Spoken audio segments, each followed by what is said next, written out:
రాస్తే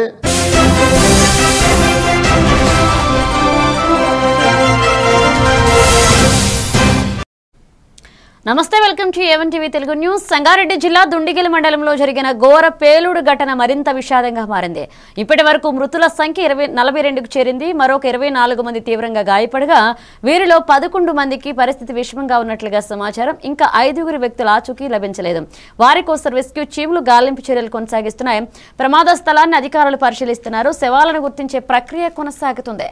పేలుడుతో సమీప ప్రాంతాల్లో తీవ్ర అంతరాయం ఘటనపై స్పందించిన ప్రభుత్వం సహాయక చర్యలు ముమ్మరం చేసింది. మృతుల సంఖ్య మరింత పెరిగే ప్రమాదం ఉందని అధికారులు చెబుతున్నారు.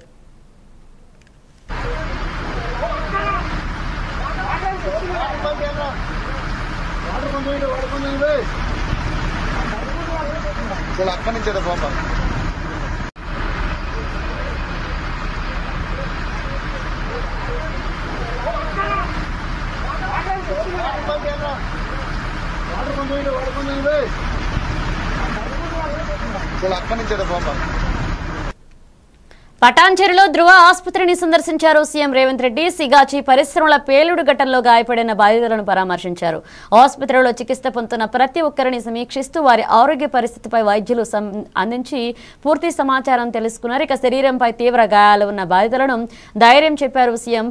అలాగే ప్రభుత్వం పూర్తి సాయాన్ని అందిస్తుందని హామీ ఇచ్చారు. ఇక అవసరమైన అన్ని వైద్య సౌకర్యాలను తక్షణం అందుబాటులో ఉంచాలని వైద్యాధికారులకు ఆదేశించారు.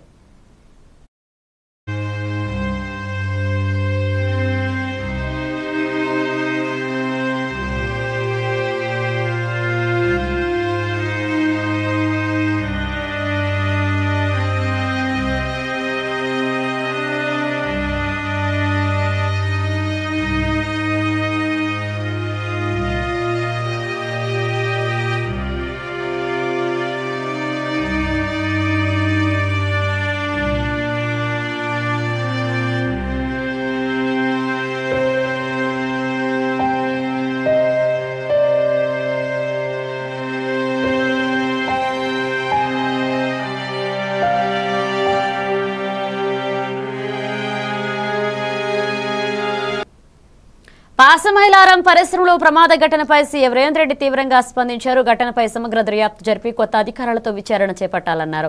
సంబంధిత శాఖ అధికారులు, బాయిలర్స్ డైరెక్టర్లు పరిశ్రమలో తనిఖీలు చేసిన విషయమే ప్రశ్నించారు. బాయిలర్ల పనితీరుపై సూచనలు ఇచ్చారా అని అడిగారు. పరిశ్రమలో ఇటువంటి ఘటనలు పునరావృతం కాకుండా చేయడంపై అధ్యయనం చేయాలని స్పష్టం చేశారు. ఊహాజనిత సమాధానాలు వద్దని హితవు పలికారు. కార్మికులకు బీమా సదుపాయాలున్నాయా అని అడిగి తెలుసుకున్నారు. మానవత్వంతో స్పందించాలని చెప్పారు. మృతుల కుటుంబాలకు ₹1 కోటి నష్టపరిహారం కంపెనీ తరపున అందజేస్తామని ప్రకటించారు. అధికారులు బాధ్యతగా వ్యవహరించాలని స్పష్టం చేశారు. పరిశ్రమలలో కూడా ఇట్లాంటి సమస్య రాకుండా ఉండాలంటే మనం ఏం ఇన్స్ట్రక్షన్స్ ఇవ్వాలి, వేటి మీద ఫోకస్ పెట్టాలనేది కూడా మనకు అర్థం కావాలి. దీని నుంచి మీరు నేర్చుకోవాల్సింది, దీని నుంచి చూడాల్సింది 2 ఉన్నాయి.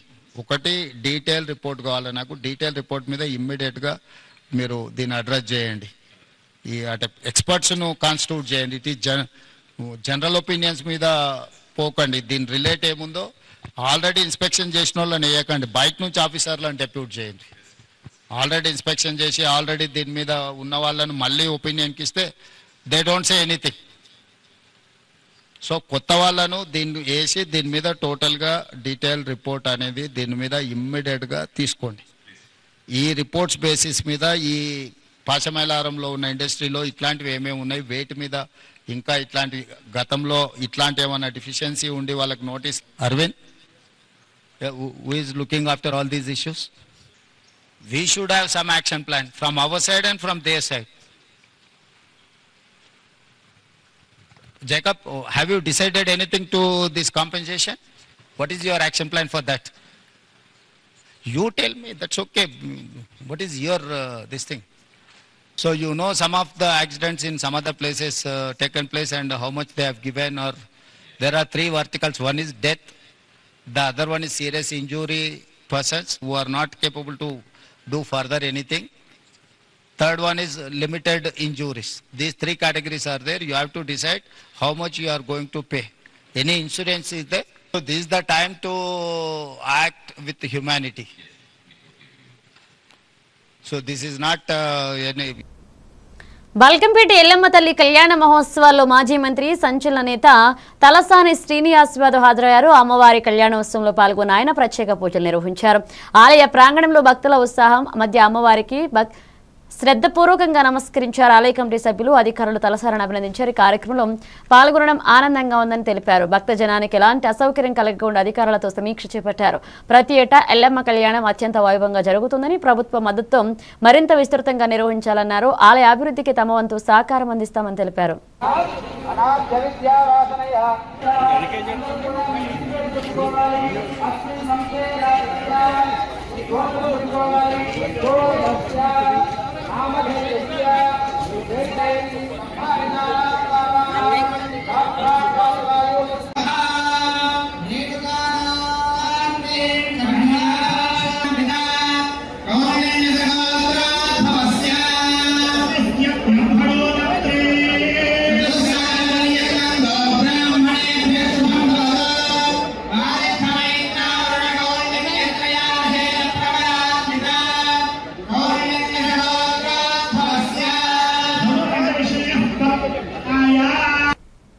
రాష్ట్ర వ్యాప్తంగా ఆర్టీసీ బస్సులో టికెట్ కొనుగోలుకు డిజిటల్ పేమెంట్ సౌకర్యాన్ని తీసుకురాబోతున్నట్లుగా రవాణా శాఖ మంత్రి పొన్నం ప్రభాకర్ తెలియజేశారు.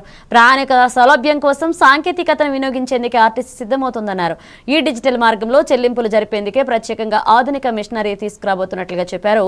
నగదు అవసరం లేకుండా స్మార్ట్ ఫోన్ ద్వారానే బస్సులో టికెట్ కొనుగోలు చేయవచ్చని వివరించారు.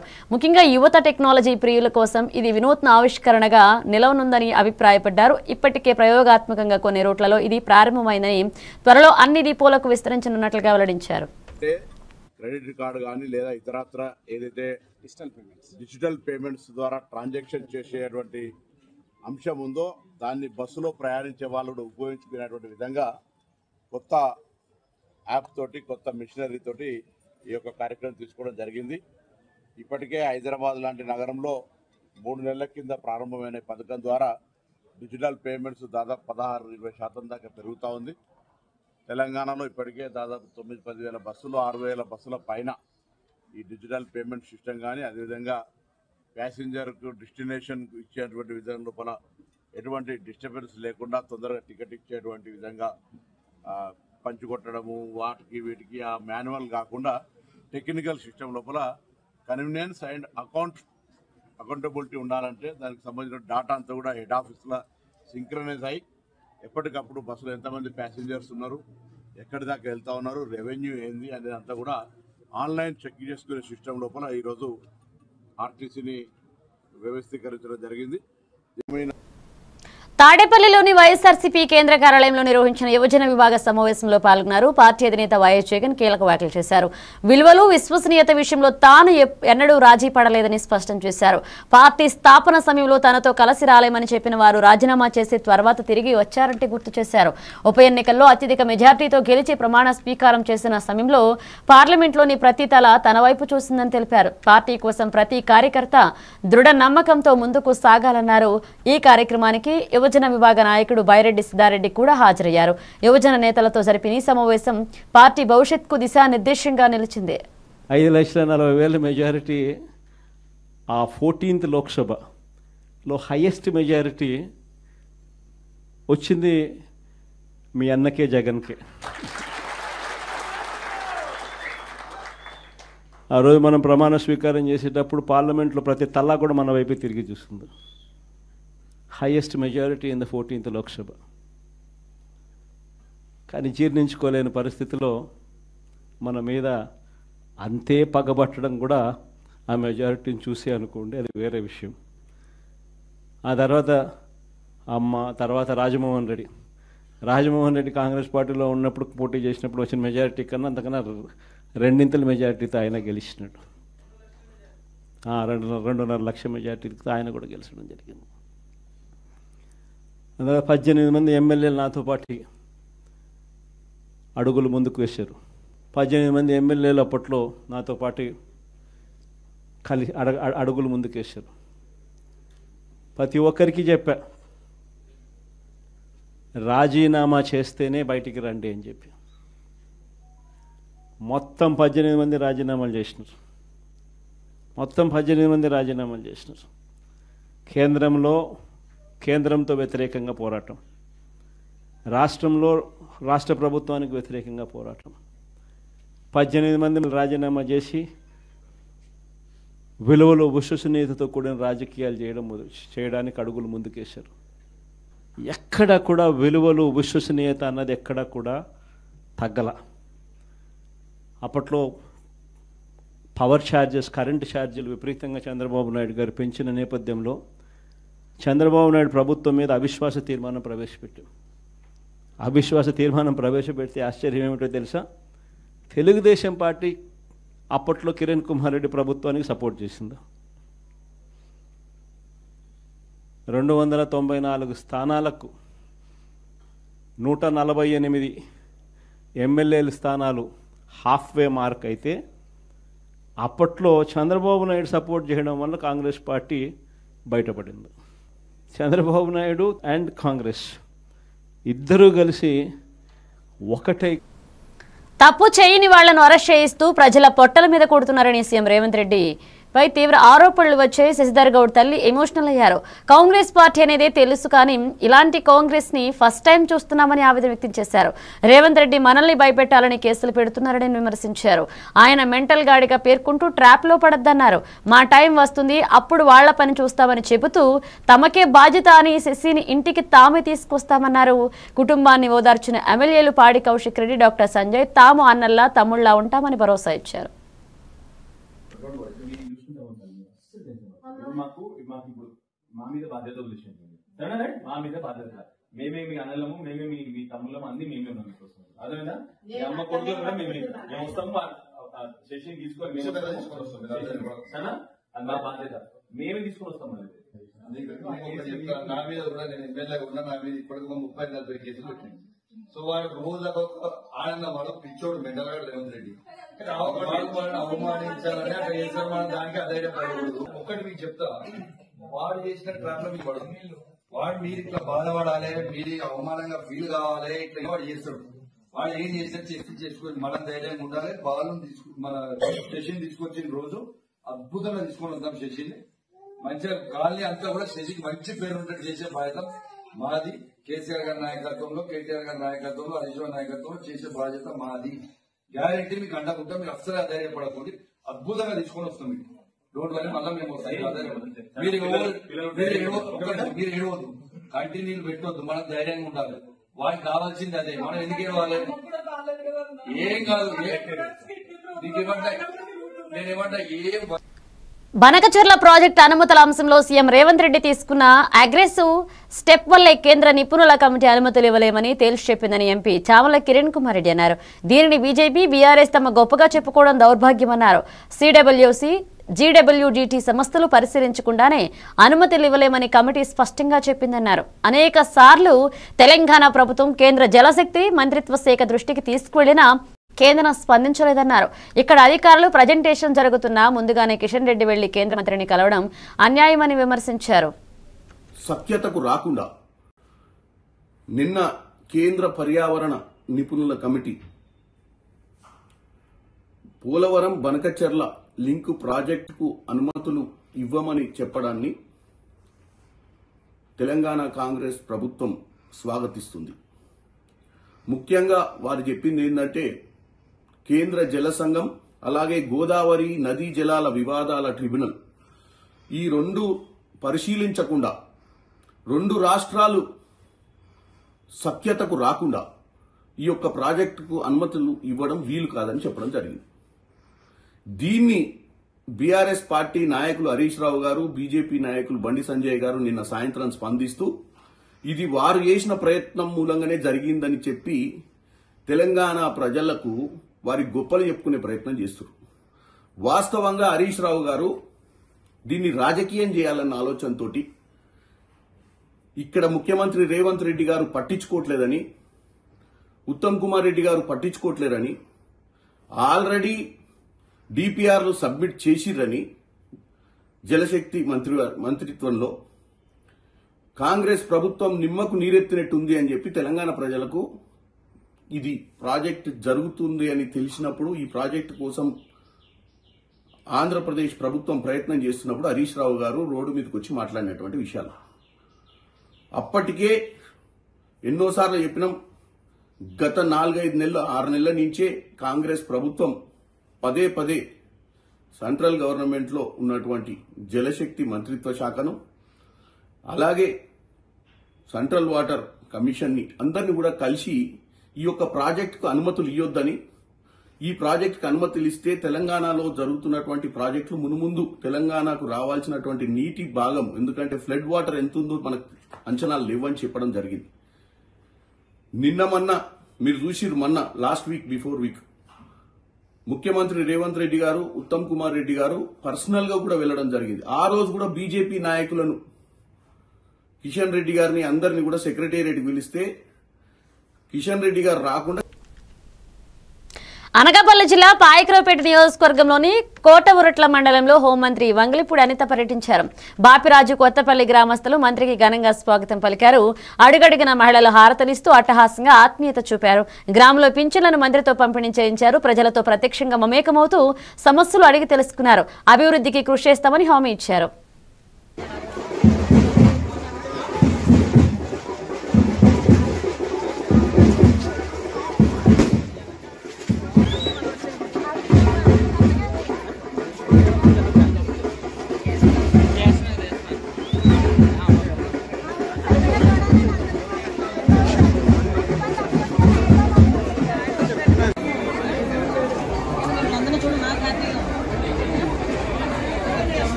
తనపై తప్పుడు కేసులు పెట్టి బలవంతంగా అరెస్ట్ చేశారంటూ విజయవాడ సబ్ జైలు వద్ద చెవిరెడ్డి భాస్కర్ రెడ్డి ఆగ్రహం వ్యక్తం చేశారు.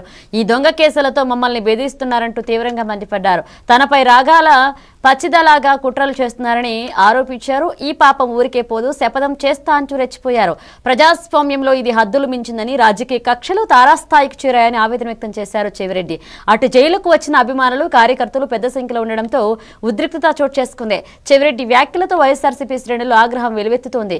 ఇదే తీరుతో వ్యవహరిస్తే ప్రజలే సమాధానం చెప్తారని హెచ్చరించారు.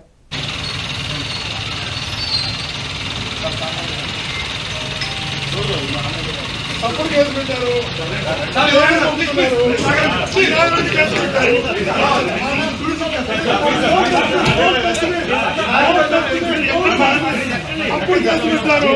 అన్యాయంగా జైలు పంపుతున్నారు. చుట్టూ ఒక గొప్ప గొప్ప దర్శకుడున్నాడు, ఒక రాజమౌళి, ఒక సుకుమారు గొప్ప గొప్ప దర్శకుడున్నాడు. అన్నిటికీ కాలం సమాధానం చెప్తుంది. తప్పుడు కేసులు పెట్టిన ప్రతి ఒక్కరికి దేవుడు శిక్షిస్తారు. తప్పుడు కేసులు పెట్టి జైలు పంపారు, అన్యాయంగా తప్పుడు కేసులు పెట్టారు. గొప్ప గొప్ప నటులంతా ఉన్నారు అక్కడ, గొప్ప గొప్ప దర్శకులు. భగవంతుడితో చెప్తున్నా, తప్పుడు కేసు పెట్టి జైలు పంపుతున్నారు. తప్పుడు కేసుకి సమాధానం. హిమాచల్ ప్రదేశ్ భారీ వర్షాలతో అతలాకుతలమవుతోంది. ఎగువ నుంచి వస్తున్న ఆకస్మిక వరదలతో బియాస్ నదితో పాటుగా పలు నదులు ఉప్పొంగి ప్రవహిస్తున్నాయి. మండి జిల్లాలో ఓ వ్యక్తి మృతి చెందగా మరొక 12 మంది గల్లంతయ్యారు. రాష్ట్ర వ్యాప్తంగా కొండచీరలు విరిగిపడుతున్న ఘటనలు ఆందోళన కలిగిస్తున్నాయి. వర్షాల తీవ్రతతో రోడ్లు, పుల్లులు దెబ్బతిన్నాయని, అనేక ప్రాంతాల్లో రాకపోకలు నిలిచిపోయే, జలవనరులకు సమీపంగా ఉన్న ప్రజలు అప్రమత్తంగా ఉండాలని అధికారులు హెచ్చరికలు జారీ చేశారు. భద్రతా బలగాలు, రెస్క్యూ బృందాలు రంగంలోకి దిగాయి. పర్యాటక ప్రాంతాల్లో హెచ్చరికలు జారీ చేసి పర్యాటకులను ఆ ప్రాంతాలకు వెళ్లొద్దని సూచిస్తున్నారు.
ఇవి బిల్చిన updates keep watching A one TV Telugu news.